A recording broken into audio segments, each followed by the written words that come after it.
Most people think manifestation begins with an idea, a vision board, a list of desires, a clear thought repeated over and over again. But the truth is, by the time you've had the thought, the signal you're broadcasting has already been set. And it wasn't set by the conscious mind. I want you to picture this. You're sitting at a cafe, trying to stay positive about money. You repeat affirmations in your head. You imagine checks in the mail. But underneath, your chest feels tight, your breath shallow, your body humming with a quiet fear you can't quite name. That's the frequency being picked up. Not the words you're whispering inside your head, but the vibration your body has already locked into before a thought even appeared. That's why so many people get stuck. They say all the right things, they visualize with intensity, they believe they're manifesting, and yet the reality around them doesn't shift. Because manifestation is not thought-driven, it's state-driven.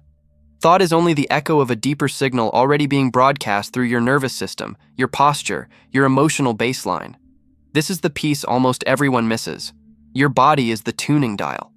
Before the brain even forms language, the field is already registering your signal. Imagine a radio. The dial doesn't change because you announce, "I want this station."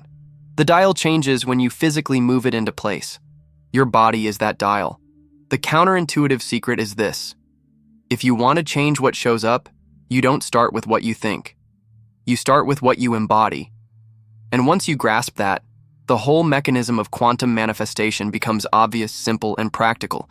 Because here's the paradox. Your thoughts matter far less than you've been told, but what they're built on is everything. By now, you already sense the weight of this shift. Manifestation doesn't start in the mind. But what does that really mean? Let's break it down in a way that makes it tangible. Here's the model I want you to hold.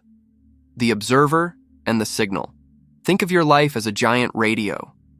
Every possible reality, every timeline you could live, is already broadcasting on its own frequency. There's the station where you're stuck in lack, the station where you're financially free, the station where love flows easily, the station where you're constantly anxious. All of them are transmitting right now in the quantum field. The question is not, how do I create the signal? The question is, which one am I tuned to? And this is where the observer comes in. At the quantum level, scientists discovered something wild. Particles don't settle into a definite state until they're observed. The act of observing influences the outcome. But here's the part rarely explained. Your conscious thoughts are not the only observer. Your body, your emotions, your subconscious programs are observing the field every second, locking you into the station that matches. So when you're affirming abundance but your gut is clenched with worry, the field reads the body, not the words. When you're imagining love but your nervous system is braced for rejection, the field takes the signal from your physiology. This is why thinking positive so often fails. The tuning dial isn't the chatter in your head. It's the coherence between your inner state and the frequency of the reality you want. Imagine standing at an old radio and turning the dial. You can scream, "I want jazz, I want jazz," but if the dial is sitting on a static station, nothing changes. You shift the music by moving the dial, and that dial is your embodied state. The thoughts you think are just the lyrics that play once the song is already chosen.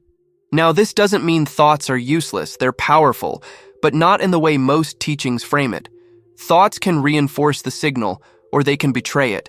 They can harmonize with your embodiment, or they can clash against it. When they clash, the field listens to the body. When they harmonize, the field amplifies your broadcast. And that's the mechanism you must understand if you want manifestation to stop feeling like a game of chance. Your body sets the station. Your thoughts add clarity to the song. But there's one more layer. And this is where so many seekers are misled, chasing results with pure effort. Because the biggest myth of all is coming next. Here's the myth that keeps so many people stuck. If you think harder, visualize longer, or repeat affirmations with more intensity, the universe will finally hear you. That's the trap. Because the field isn't straining to catch your words, it's simply reflecting the signal you're already radiating.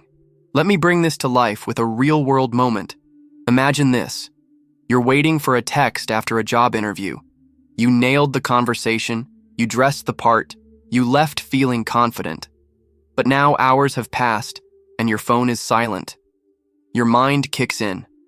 Stay positive. Don't spiral. Picture the yes. So you visualize the recruiter calling with an offer. You repeat, I'm chosen, I'm capable, I'm ready. But underneath, your stomach is tight.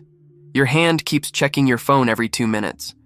Your breath is shallow, your chest buzzing with a subtle panic. That's the actual broadcast. The field doesn't respond to the words, it responds to the embodied signal. Uncertainty, grasping, self-doubt.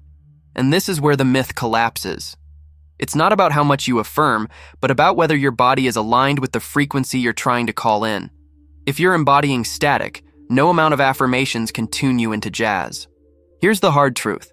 People who appear to manifest effortlessly aren't better visualizers. They're better tuners. Their body has learned to relax into the reality they want before it arrives. That's why results flow to them, not because they forced it, but because they were already inhabiting the signal. So when you find yourself straining, repeating, forcing, it's not a sign that you need to double down. It's a sign that you're trying to use thought to override embodiment. And embodiment always wins. This doesn't mean you're doomed to stay stuck. It simply means the method is different than what you were taught. Instead of climbing higher on the ladder of affirmations, you drop lower, into the body, into breath, into nervous system safety. That's the switch that flips the station. Now think back to the job interview moment. Imagine instead of gripping your phone, you paused, you exhaled, you let your shoulders sink. You imagined the version of you who already got the offer, how they'd be sitting, how they'd be breathing, how they'd be scrolling through their day with ease. That's embodiment. That's tuning. The mind will always try to convince you it runs the show. But manifestation doesn't bend to sheer mental effort. It bends to the frequency that's already vibrating beneath the thought. And that frequency is being gated by one thing you probably haven't linked to manifestation yet. If embodiment is the real tuning dial, then the next question is obvious. What controls embodiment? Why is it so hard to just relax into the signal you want? The answer lives in your nervous system. Most of us were never taught that the body is not simply a shell, it's the broadcasting tower. And the tower only transmits clearly when it feels safe. Think about it. When your body is in fight or flight, your breath shallow, your muscles braced, you're not radiating openness or trust. You're radiating survival.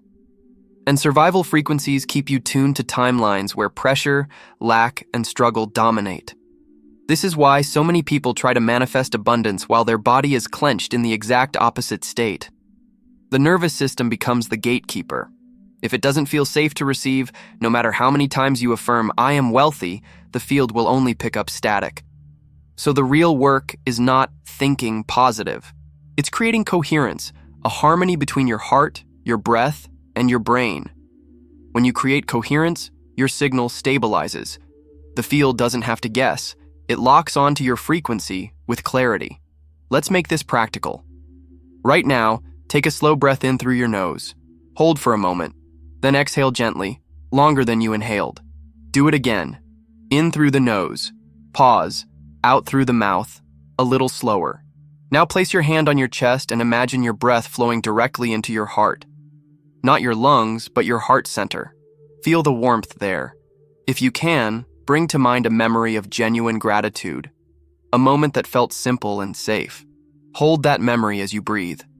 What you've just done is regulate your nervous system and create the beginnings of heart-brain coherence. This is not just relaxation. It's signal tuning. Gratitude, safety, and open breathing shift the body's electromagnetic field. Science has shown this coherence radiates far beyond the skin, influencing not just your state, but the field around you. Here's the paradox. It's not your affirmations that make your body safe. It's your body's safety that makes your affirmations land. Without coherence, thoughts feel like empty words. With coherence, the same thought suddenly resonates like truth. And this is why embodiment can't be skipped. Without safety, you'll keep broadcasting survival.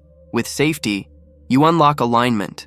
And alignment doesn't just create moments of flow, it reshapes identity itself. Because coherence opens the door. But what really changes everything is who you believe you are. Up until now, we've been talking about states, the body in coherence, the nervous system in safety, the frequency you're tuning to in the moment. States matter. They're the access point. But there's a deeper layer that most people never cross into, and it explains why results seem temporary. Think of it this way. A state is like visiting a station for a few minutes. You tune in, you feel aligned, maybe you get a glimpse of synchronicity. But then stress returns and you're back on static. It's powerful in the moment, but fragile. Identity, on the other hand, is like setting the dial permanently. It's not something you hold for a few minutes. It's who you are by default. This is why two people can practice the same breathwork or visualization and get wildly different outcomes. One person treats it like a ritual, then steps back into the identity of, I'm always unlucky, things don't work for me. The other person lets the practice rewire who they see themselves as. I'm the kind of person abundance naturally flows to. And reality bends around that identity shift. Let's make this real. Say you manage to regulate your nervous system before a big conversation and you walk in calm and clear. That's a state shift. But if deep down you still believe you're someone who has to beg for validation, the field will mirror that. You may speak confidently, but your embodiment will betray you and outcomes will reflect your core identity. Here's the breakthrough. Identity is the ultimate manifestation tool. Because once you truly are someone, you don't have to think about maintaining it. You don't rehearse breathing as a human. You simply breathe. Identity runs on autopilot, and the field responds not to what you occasionally manage to hold, but to what you consistently are. So the real question becomes, are you practicing temporary states, or are you allowing those states to reshape who you are? That's the leap. It's not about forcing coherence in bursts. It's about letting coherence carve a new default self.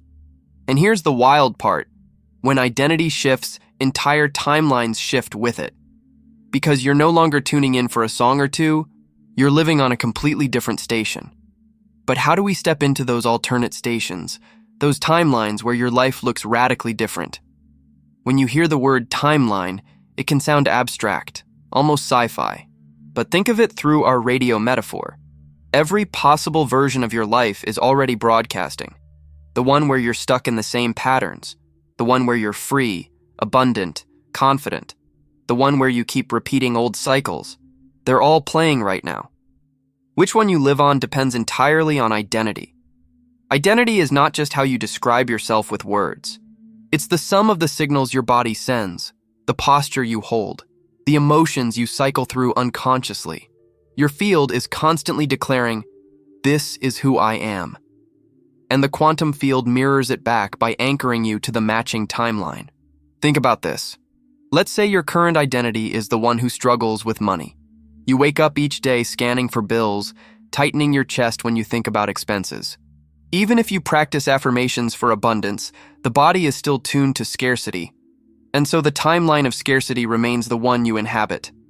But if identity shifts, if your nervous system learns to relax into, I am supported, I am resourceful, I am someone opportunities naturally flow to, then suddenly, your station changes. Not because you fought reality, but because you stepped into a different broadcast. That's the leap. Here's a concrete example. Picture someone facing a health challenge.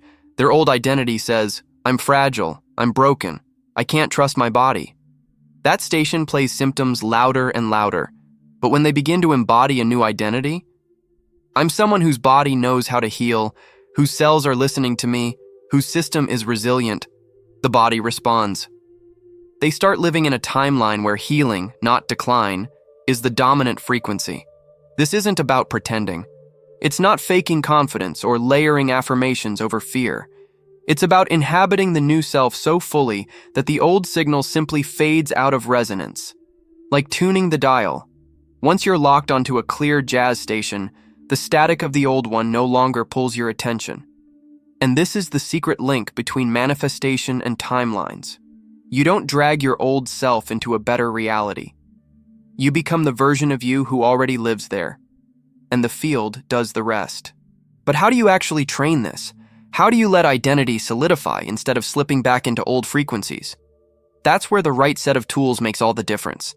If identity is the dial that locks you onto a timeline, then rehearsal is how you train the dial to stay put. You don't wait until the field reflects back the new self.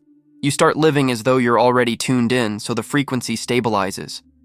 The body learns faster through repetition than through logic. That's why rehearsal is key. Let me give you 4 practical tools to make this real. First, bridge statements. Instead of jumping straight into "I am wealthy" when your body doesn't buy it, use a bridge. Something like, "I'm open to discovering what it feels like to be supported." Or, "Each day I'm growing more comfortable with ease." A bridge tells your nervous system, "We're not lying, we're expanding." And that expansion keeps the dial moving smoothly instead of snapping back into disbelief. Second, somatic anchors. Choose one physical cue that signals your new identity. For example, if your future self is confident, maybe you roll your shoulders back and take a deep breath every time you walk into a room. If your future self is abundant, maybe you touch your heart when paying a bill to signal gratitude instead of fear. These small embodied rituals communicate directly to the field. This is who I am now. Third, embodiment drills. Pick a daily activity and practice doing it as your chosen identity. Say you're making coffee. Instead of rushing, imagine how the version of you who already has what you want would move. Would they stir the cup with more ease? Would they hum? Would they stand differently? Training embodiment in ordinary actions rewires identity at the deepest level. Fourth, emotional rehearsal. Close your eyes and not only picture your desired outcome, but feel the emotions of already being there. Let your body sink into the calm, joy, or freedom of it. Hold the emotion longer than the image, because it's not the picture that tunes the dial, it's the vibration of emotion that does. These tools aren't about forcing the field. They're about aligning your biology with the timeline you want. Practice them consistently, and your old identity loses its grip. The station of scarcity, anxiety, or doubt fades. The new station begins to feel natural. And here's where I want to pause and invite you in. Have you noticed that the moment you stopped gripping, what you wanted finally showed up? Tell me your story in the comments. It might unlock someone else's leap. Because now that you have the toolkit, the next challenge is this. How do you navigate the traps? The urgent split signals that pull you right back into static? Even with the tools of rehearsal, there are 3 traps that pull people back into static faster than anything else. These are the subtle patterns that keep the dial wobbling instead of locking onto a clear station. Let's break them down one by one and show you how to transmute them. The first trap, urgency. Urgency is the energy of, it has to happen now or I'm not safe. It's the nervous system screaming that your life depends on this outcome. But urgency broadcasts desperation. And desperation only aligns you with timelines of lack. The antidote is presence.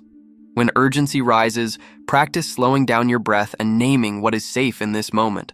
Even if the bill is due, even if the call hasn't come, there's still air, there's still ground, there's still a body that's breathing. Anchoring in what is steady dissolves the broadcast of panic. The second trap, split signals. This happens when one part of you says, "I want love," while another part secretly whispers, "But I don't trust it." Or, "I want success," while a hidden program says, "But I'm scared of being seen." The field doesn't choose between them, it mirrors the conflict. To shift this, you have to bring the split into awareness. Journal or speak out loud both sides of the signal without judgment. Then ask, what identity would harmonize these?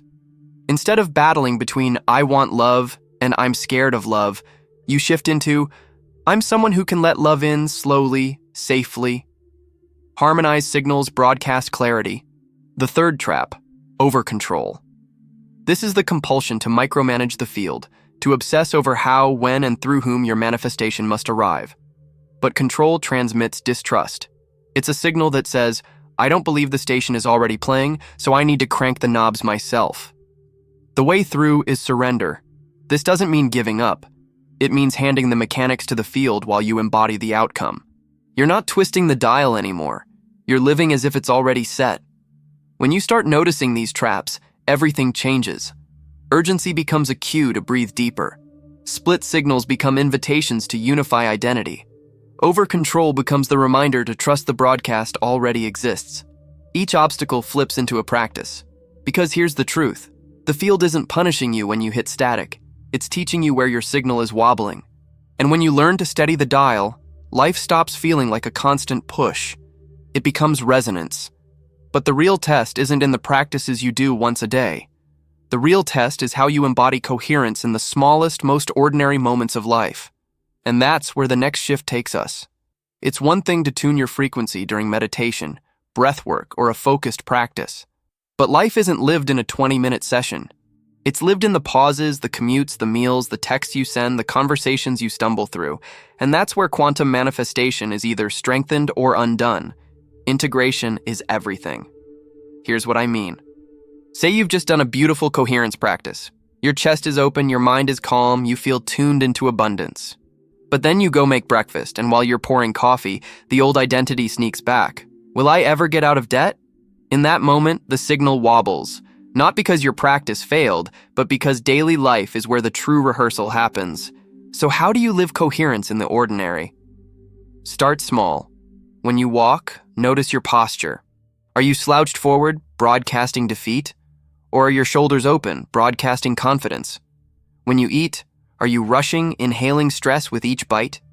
Or are you savoring, embodying the identity of someone who trusts time and nourishment? Even conversations matter. Notice when your voice tightens in self-protection versus when it flows with ease. Each of these micro moments is a chance to broadcast the station of your chosen identity. Here's a practical trick. Pick one ordinary activity and turn it into a daily coherence ritual. For example, every time you wash your hands, imagine washing away static and returning to your chosen frequency. Or every time you close a door, imagine stepping fully into the timeline you want. These micro practices stack. The more you anchor identity into the mundane, the less effort it takes to hold the dial. Because here's the secret. The field isn't listening harder when you meditate than when you're brushing your teeth. It's always listening. And your body, your state, your micro choices are always broadcasting. That's why integration matters. It builds consistency, and consistency collapses timelines faster than bursts of intensity.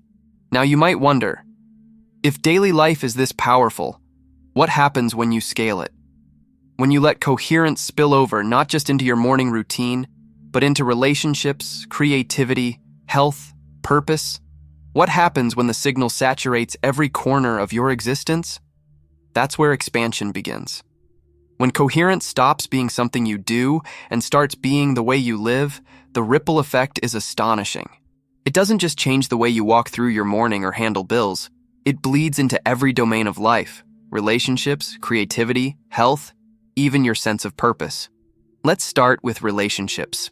When your signal is braced with fear of abandonment, conversations carry tension even if your words sound kind. But when your nervous system learns safety, you broadcast openness. Suddenly people feel more at ease around you. Love stops being something you chase and becomes something that naturally gravitates toward you. The same goes for friendships, colleagues, even strangers. Your frequency teaches others how to meet you. Then there's creativity. Many people experience blocks because their field is tuned to pressure.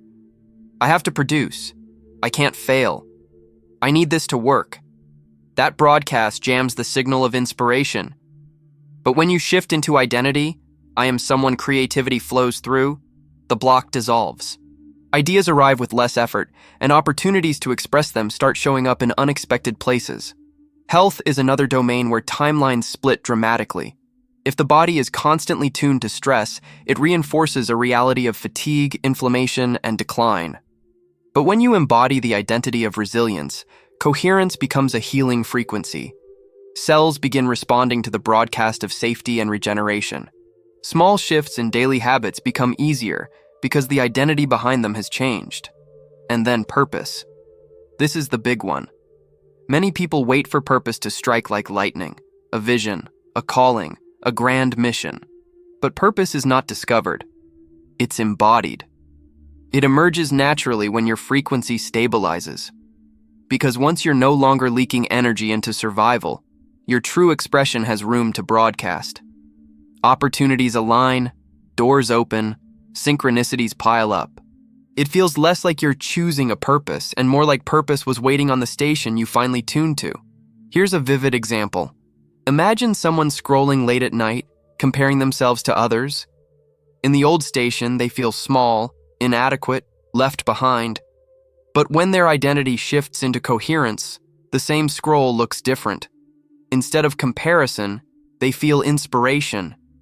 Instead of lack, they sense proof that their station is real and accessible. The external world didn't change. The frequency did.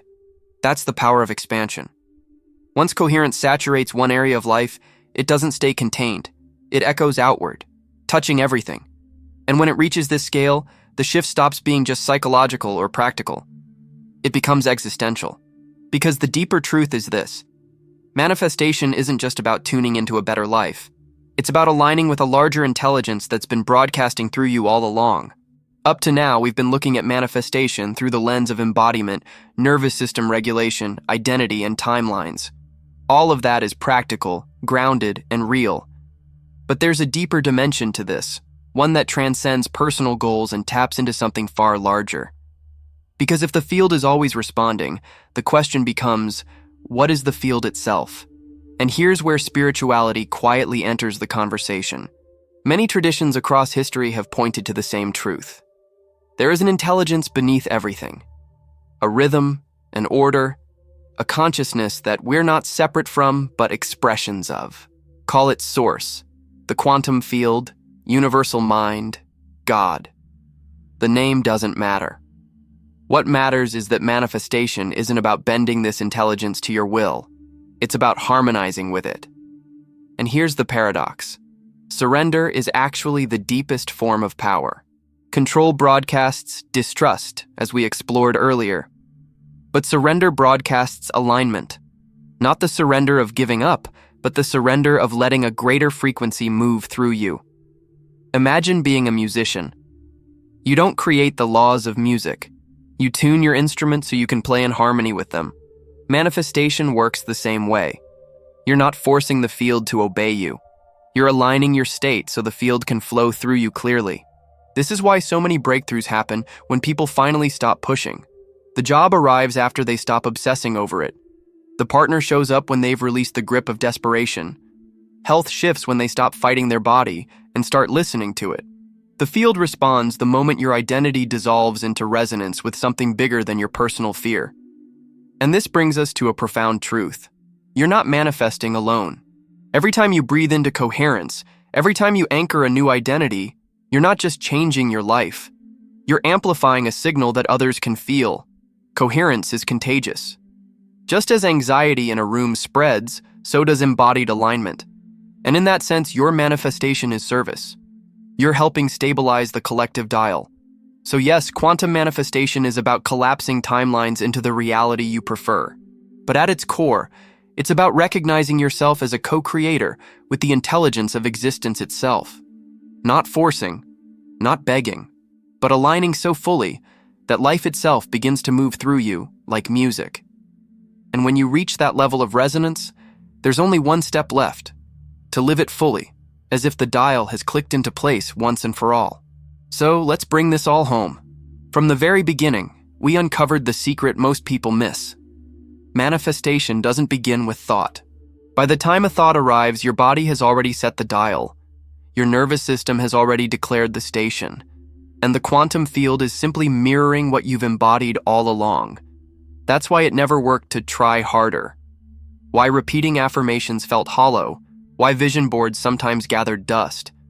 It wasn't that you were broken. It was that you were starting too late in the chain. Thought is the echo. Embodiment is the source. And once you understand that, manifestation stops being mysterious. It becomes obvious. You breathe differently. You carry yourself differently. You meet life from a station that matches the reality you want, instead of one that replays the past. The metaphor of the radio is simple but profound. Every timeline is already playing. You don't chase the music. You don't force the broadcast. You tune yourself. And once the dial clicks into place, you don't have to strain to hold it there. It becomes natural, inevitable, the way life sounds when you're finally aligned. So here's the invitation. Instead of asking, how do I think the right thought? Begin asking, what station is my body tuned to right now? Feel the difference in your breath, your chest, your posture. That's where the true broadcast begins. And if you shift there, thought follows. Reality follows. Because quantum manifestation isn't about getting what you want by demanding it. It's about becoming the version of you who naturally lives on the station where it's already true.